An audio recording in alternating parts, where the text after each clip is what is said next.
একটা কণ্ঠের মূল্য ঠিক কত? জমে থাকা চাপ আর্তনাদ ঠিক কতটা গভীরে গেলে তার ঠিকরে বেরিয়ে আসে? কিছু নিষ্পাপ আওয়াজকে অঙ্কুরে বিনষ্ট করে দেওয়াই কি তবে সবকিছুর সমাধান? এসব কিছুর উত্তরে হয়তো অনেক কিছু বলা যাবে, কিন্তু দিন শেষে বাস্তবতা হলো এমন মর্মান্তিক কর্মকাণ্ড যুগ যুগ ধরে বিশ্বে ঘটে গেছে, ঘটছে এবং খুব সম্ভবত ভবিষ্যতেও ঘটবে। তাই সবচেয়ে বড় প্রশ্ন এটাই যে এই বর্বরতা ও নির্মমতার আসলে শেষ কোথায়? কেবল একটা নিরাপদ, সুন্দর, পরিপাটির জীবনের নিশ্চয়তা দেওয়ার মানুষেরা কোথায়? কোনো ফিল্মের রঙিন ক্যানভাসে সাধারণত গোছানো একটি গল্পের সুন্দর এবং পরিসমাপ্তি দেখতেই আমরা অভ্যস্ত। তবে এমন ধারণাকে ধাক্কা দিতেই 2004 সালে মুক্তি পায় মেক্সিকান সিনেমা ভোসেস ইনোসেন্ট, অর্থাৎ ইনোসেন্ট ভয়েস, যা এক টুকরো ছোট গল্পের ক্যানভাসে উঠিয়ে এনেছে ইতিহাসে লিখিত এক সত্য করুণ গল্পের ভয়াল বাস্তব চিত্র। কথা বলছিলাম সত্য ঘটনা অবলম্বনে নির্মিত সিনেমা ইনোসেন্ট ভয়েস। তা চলুন জানা যাক তার ঘটনা প্রবাহ। গল্পের শুরুতেই স্ক্রিনে ভেসে ওঠে গল্পটির পেছনের বাস্তব কিছু কথা।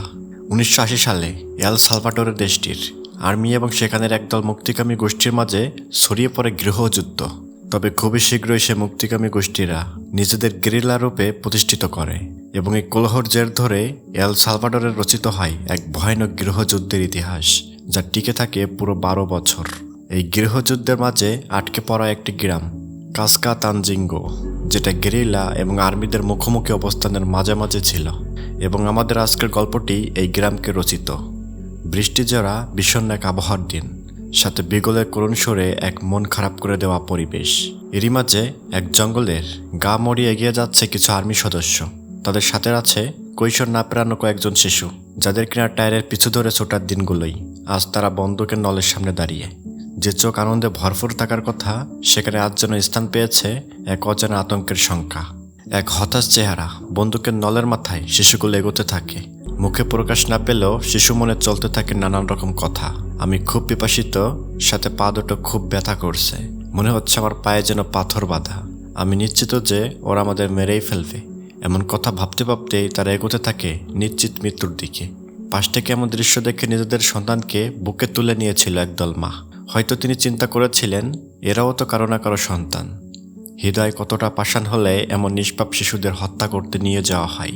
তাই সেই শিশু মনে আবারও প্রশ্ন এসেছিল, আমরা যদি কোনো দোষ না করে থাকি, তাহলে কেন আমাদের হত্যা করা হচ্ছে? তারপরে স্ক্রিন অন্ধকার হয়ে যায় এবং সেখান থেকে নিজের গল্প বলতে শুরু করেছিল সে শিশুদের মধ্যে বেঁচে থাকা একজন, যার নাম চাবা। অর্থাৎ কিভাবে শিশুগুলো আজকের এই অবস্থায় এলো তাই ফুটে ওঠে চাবার গল্পে। চাবা বলতে থাকে, এমন একটি কঠিন পরিস্থিতি শুরু হওয়া মাত্রই আমার বাবা একদিন আমাদের ছেড়ে আমেরিকা চলে গেল। আমার মা সেদিন তাকে বিদায়ও বলেনি, শুধু বলেছিল চাবা নাকি এখন থেকে ঘরের কর্তা। মানে চাবাকে বলে গিয়েছিল তার বাবা। পরের দিনের কথা, যথারীতি স্কুলে যায় চাবা। স্কুল তো ছুটি হলে বাইরে আসে সে, তাদের বন্ধুদের সাথে হই হুল্লোড় করছিল খেলা করতে করতে। তবে সবকিছুই হচ্ছিল সেনাবাহিনীর কড়া টহলের মাঝে। এমন একদিন কুস্তি খেলতে থাকে চাবা ও তার বন্ধুরা। হঠাৎই তারা দেখে কয়েকজন আর্মি তাদের গ্রামের ভেতরে যাচ্ছে। তারা তো লুকিয়ে লুকিয়ে নিজ বাসায় যায় এবং সবার চোখ ফাঁকি দিয়ে চাবা ঘরে আসে। ফিরতে দেরি হয় তার মার কাছে মিথ্যা বাহানা করে চাবা। এখানে চাবার মায়ের নাম কেলা। তা কেলা তাকে বলেছিল আর কখনোই বাসায় আসতে দেরি করবে না, এইসব আর্মিদের থেকে সাবধান থাকবে, সৃষ্টিকর্তা না করুক কবে জানিয়ে রাত মাকে তুলে নিয়ে মেরে ফেলে। তখনই তার মাকে জড়িয়ে ধরেছিল চাবা এবং আর এমন না করার কথা দেয় সে। তা পরের দিন আবার স্কুল শেষ হয় এবং হই হুল্লোড় করছিল চাবা। তারা কিন্তু কঠিন ব্যস্ত খেলাধুলা নিয়ে। তবে এর মধ্যে একজন মানসিক ভারসাম্যহীন লোক সেনাবাহিনীকে ভিংসি কেটে হাঁটতে থাকে। তবে হঠাৎই সেখানে আর্মির গাড়ি এলে সবাই চুপসে যায়, কারণ সেই গাড়ি ভর্তি ছিল তাদের বয়সী কিছু বাচ্চারা। মূলত এখানে কারো বয়স 12 বছর হলেই আর্মিরা এসে তাদেরকে নিয়ে যায় এবং ট্রেনিং দিয়ে নিজেদের দলে ভেড়ায়। মানে হলো একটা নির্দিষ্ট সময়ে আর্মিরা গ্রামের স্কুলে আসে এবং 12 বছর বা 12 বছরের বেশি হয়েছে এমন কোনো বাচ্চা যদি থেকে থাকে, তাহলে তাকে ধরে নিয়ে যায় এবং তাকে ট্রেনিং দিয়ে আর্মি সৈনিক করে তোলে এইসব নচ্ছরা। এই কারণেই আর্মিদের গাড়ি দেখলে বাচ্চার আতঙ্কে থাকে এবং একটু বয়স বাড়লে পরিবারও তাদেরকে সবাইকে লোকচক্ষু থেকে দূরে সরিয়ে দেয়। যাই হোক, সে মানসিক ভারসাম্যহীন লোকটাকে স্কুলের সবাই বন্ধুর মতোই দেখে। বিশেষ করে চাবার সাথে তার সম্পর্ক ছিল বেশ ভালো। লোকটির নাম হলো আনচা। তার সাথে গল্প করতে করতে চাবা বাড়িতে পৌঁছায়। তখনই তার মা এসে বলে, ভাই বোনের দিকে খেয়াল রেখো এবং আমি কাজে যাচ্ছি, আর দরজাটা বন্ধ করে রাখো। মনে রেখো চাবা, তুমি কিন্তু আমাদের ঘরের কর্তা। একমাত্র বড় ছেলে বা বড় পুরুষ। এই বলে তার মা দ্রুত বেরিয়ে পড়ে কাজে। তার রাতের দিকে দেখা যায় গ্রামে তুমুল গোলাগুলি শুরু হয়েছিল, যাতে করে দুই ভাই তাদের বোনকে নিয়ে খাটের নিচে লুকিয়ে পড়ে। এভাবে অনেকটা সময় চলে যায় গোলাগুলির মধ্যে। আতঙ্কে ছিল বাচ্চারা। রাতের একটা সময় তার মা তো গ্রামে ফেরে এবং দেখেছিল গ্রামের এই অবস্থা। তার মা তো দৌড়ে যায় বাসায়। চাবার বুদ্ধিতেই তারা 3 ভাই জীবিত আছে, তাদের কোনো ক্ষয়ক্ষতি হয়নি আপাতত। তবে এখানে তারা ভাবতে ধরেছিল আর কতদিন বা চলা যায় অত্যাচারে, এই আতঙ্ক নিয়ে। তাই কেলা পরের দিনই চলে যায় তার শাশুড়ির বাড়িতে এবং তার শাশুড়িকে বলেছিল বেটোর ব্যাপারে। মানে বেটো হলো কেলার দেবর, অর্থাৎ চাবার কাকা। তার শাশুড়ি কেলাকে জানিয়েছিল গেরিলা দলের যুদ্ধ হয়ে কাজ করছে বেটো। শাশুড়ি বলে আশা করি সে ঠিকঠাক আছে। তা কেলা জানাই গতরাতে এমন ভয়ানক অবস্থা হয়েছে গ্রামে, তাছাড়া বাচ্চারাও একদম ছিল ঘরে। তখনই কেলা বলে আমি তো চাকরি ছেড়ে দিয়েছি, কারণ বাচ্চাদের একা থাকতে খুবই ভয় করে। কিন্তু শাশুড়ি বলে তুমি চাকরি ছাড়লে কেন, চলবে কিভাবে? এই বলে শাশুড়ি তার কিছু জমানো টাকা ছিল, এগুলো সে কেলাকে দিয়ে দিয়েছিল। এই টাকা দিয়ে যেন চাবার মা একটি সেলাই মেশিন কিনে নেয়। তো এইভাবে কিছুদিন পার হয় এবং দেখা যায় চাবার মা জামা কাপড় বানাচ্ছে এবং চাবা তা নিয়ে বিক্রি করতো দোকানে। তবে চাবাকে ঘরের কর্তা বলে তার মা, কিন্তু মা কাজ করবে এটা চাবার কাছে একদমই ভালো লাগে না। তাছাড়া প্রায় আর্মিদের আক্রমণে তাদের ঘর কিন্তু ক্ষতিগ্রস্ত হচ্ছে, সুতরাং টাকা পয়সাও প্রয়োজন। তাই মায়ের পাশাপাশি চাবাও একটা বাসে কন্ট্রাক্টারি চাকরি নেয়। এত ছোট বাচ্চা, সে বাসে চড়ে চড়ে টাকা ইনকাম করছিল কিছুটা, এবং মা এবং ছেলে মিলে নিজেদের ঘর চালাতে থাকে। এভাবেই তাদের দিন কেটে যাচ্ছিল দুঃখ এবং আতঙ্কের মধ্য দিয়ে। কিন্তু জোরদের দাবানলে পড়তে থাকা দেশটি স্বাভাবিক থাকেই বা কীভাবে? তাই তো একদিন চাবা স্কুলে ছিল এবং স্কুলে থাকা অবস্থায় আর্মিরা সেখানে চলে আসে এবং তালিকা দেখে দেখে 12 বছরের বেশি সবাইকে গাড়িতে নিয়ে চলে যায়। তবে তাদের তালিকায় 10 বছর বয়সে একটা শিশুর নামও থাকে, কিন্তু আর্মিরা তাকে নিয়ে যায়। যদিও শিক্ষক বলেছিল তার বয়স তো 12 বছর হয়নি, তাকে কেন নিয়ে যাচ্ছেন? কিন্তু আর্মিদের ইচ্ছার বাইরে কোনো কথাই চলবে না এখানে। তাই ক্লাস শিক্ষিকা এর প্রতিবাদ জানিয়েছিল এবং ছেলেটাকে পালিয়ে যেতে বলেছিল।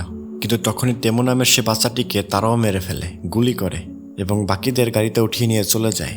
রাস্তায় এক খ্রিস্টান পাদ্রী তাদের বাধা দিলেও তার কথা না শুনে তারা গাড়ি চালিয়ে চলে যায়। আসলে এখানে আর্মিরা কাউকে সম্মান করে না, তাদের ক্ষমতা তারা সম্পূর্ণ প্রয়োগ করে এখানে, যেটা অত্যাচারী এবং নির্মমতা। চোখের সামনে এবং বর্বরতা দেখে মন মরা হয়ে যায় চাবার। বাড়ি এসে তার মাকে বলে ওরা আমার বন্ধুকে মানে অ্যান্টনিকে নিয়ে গেছে এবং টেমোকে মেরে ফেলেছে। পরের দিন মনমরা চাবার মন ভালো করতে তার বন্ধুরা মিলে পরিকল্পনা করেছিল এবং চাবাকে তার ক্লাসমেট ক্রিস্টিয়ানা মারিয়ানের সাথে কথা বলিয়ে দেয়। তারপর চাবা সহ মারিয়া তার বন্ধুরা মিলে পেপার প্লেন নিয়ে খেলাধুলা করে, যেটাকে ফানুস বলা হয়, এবং মারিয়াকে পৌঁছে দিয়ে আর্মিদের হাত থেকে বেঁচে চাপা বাড়ি ফিরে আসে এবং খাওয়া দাওয়া করে ঘুমিয়ে পড়ে। তবে ঘুম থেকে উঠে চাপা দেখেছিল তার চাচা মানে বেটো এসেছে তাদের বাড়িতে, তাই তার সাথে অনেকটা সময় গল্প করেছিল চাপা।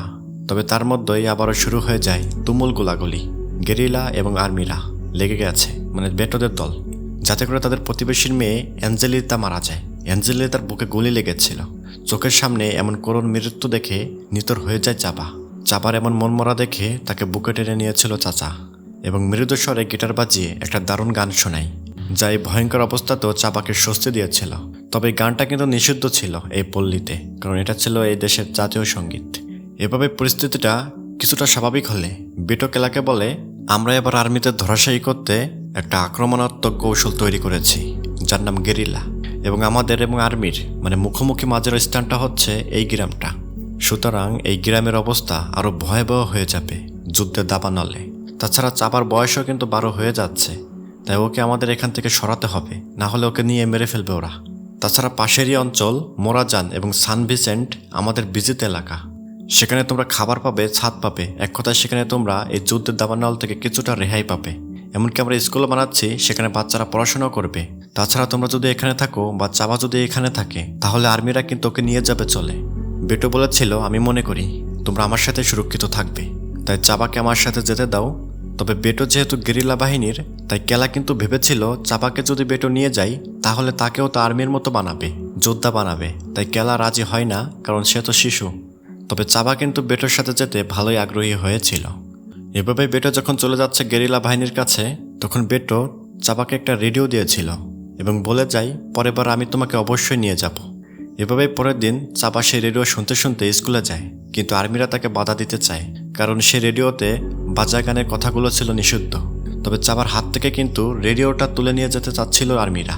চাপাকে কিছু বলার আগেই খ্রিস্টান সে পাদ্রী চার্চের সেই গানটা বাজিয়ে দেয়, মানে নিষিদ্ধ গানটা সে চার্চের মাইকে বাজিয়ে দিয়েছিল, যাতে করে আর্মিরা সেদিকে চলে যায়, মানে চার্চের দিকে, এবং পাদ্রীকে বলে গানটি বন্ধ করো এখনই। তবে পাদ্রী তো গান বন্ধ করে না, তাই তারা গুলি করে মাইকটা উড়িয়ে দেয়। অন্যদিকে চাবার রেডিওতে বাজা গানটা বা বিপ্লবী গানের খবর তার মায়ের কানে পৌঁছায়। চাবাই নিষিদ্ধ গান বাজিয়ে বেড়াচ্ছে, তাই কেলা ভেবেছিল ছেলের উপর কোনো বিপদ না আসুক, তাই সে চাবার কাছ থেকে সে রেডিওটা বা তার ব্যাটারিটা খুলে রেখে দেয়, নিয়ে যায় চাবার কাছ থেকে রেডিওটা। এভাবে স্কুলের দৃশ্য দেখা যায়।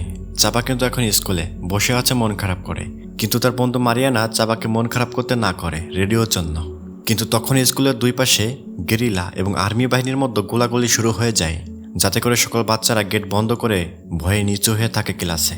তবে সাহসী চাবা জানালা দিয়ে এই ধ্বংসলীলা অবাক হয়ে দেখতে থাকে এবং জানালা দিয়ে তার মাকে দেখতে পায় সেই গোলাগুলির মধ্যে পড়ে গেছে।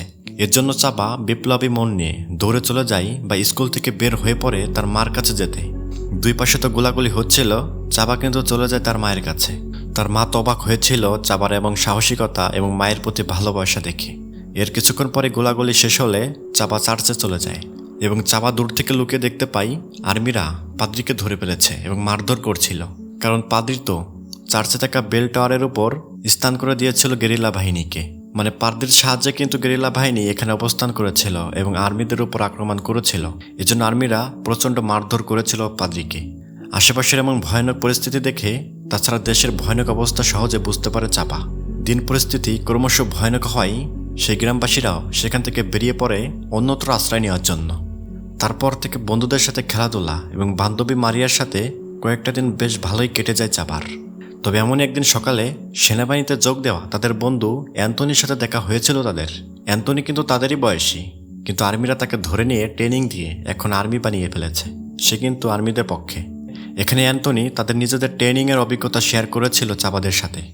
অন্যদিকে আর্মিরা কিন্তু এই গ্রামেও আসবে বাচ্চাদের ধরে নিয়ে যেতে, কিন্তু এই কথাটা আগেভাগেই বলে দিয়েছিল বা ফাঁস করে দিয়েছিল বেটোর সহকর্মী চাবাকে বলে দিয়েছিল।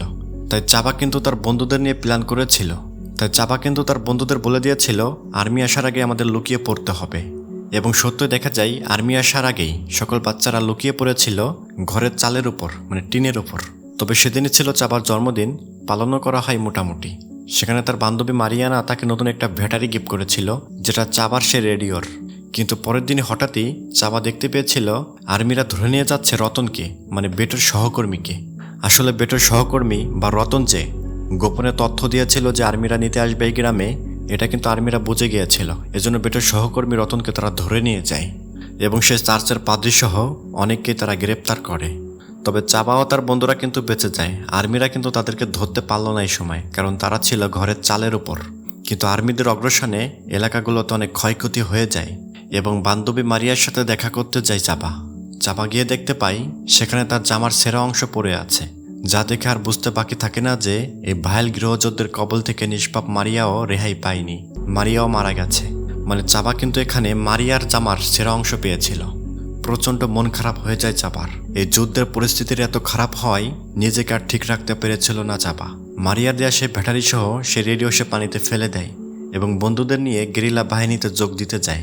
দেখা যায় চাবা এবং তার বন্ধুরা বেটোর সহযোগিতায় তারা বেটোর সাথে জঙ্গলের ভেতর চলে যায়, যেখানে কিনা বেটোদের ক্যাম্প রয়েছে। এভাবে তারা জঙ্গলের ভেতর যখন ক্যাম্পে চলে যায়, বেটো বলে এখানে একটু রেস্ট নাও, মানে ঘুমিয়ে নাও, কাল থেকে তোমাদের ট্রেনিং দেওয়া হবে। কিন্তু আর্মিরা তো লুকিয়ে দেখেছিল বাচ্চারা যায় কোথায়। তার মানে হলো আর্মিরা কিন্তু জেনে গেল বেটোদের ক্যাম্প এই জঙ্গলের ভেতর রয়েছে। এর জন্য আর্মিরা সে রাতে কিন্তু রেড করেছিল জঙ্গলের ভেতর ক্যাম্পে।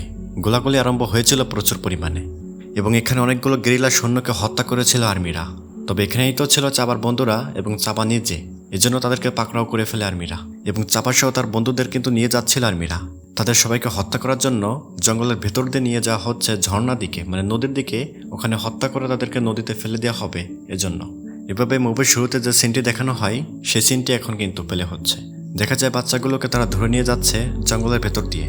এভাবে একটা সময় বাচ্চাগুলোকে সামনে হামাগুড়িতে বসানো হয়। এখানে কিন্তু চাবার বন্ধুদেরকে গুলি করে হত্যা করেছিল আর্মিরা।